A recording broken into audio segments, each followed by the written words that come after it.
धुळे शहर police station येथे गुन्हा रजिस्टर नंबर 191/2026 भारतीय न्याय संहिता कलम 318(4) फसवणूक, महाराष्ट्र स्पर्धा परीक्षा सन 2024 चे कलम 3(1) सह 7/11 प्रमाणे गुन्हा दाखल झालेला आहे.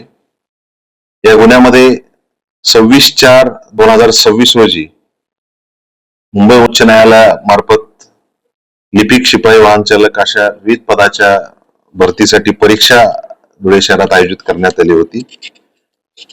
त्यापैकी एक केंद्र जिजामाता हायस्कूल धुळे या ठिकाणी 21 नंबर रूम मध्ये एक उमेदवार हा मोबाईलचा वापर करून प्रश्नपत्रिका सोडवत आहे असे तेथील सुपरवायझर परीक्षेचे निरीक्षक यांना लक्षात आलं.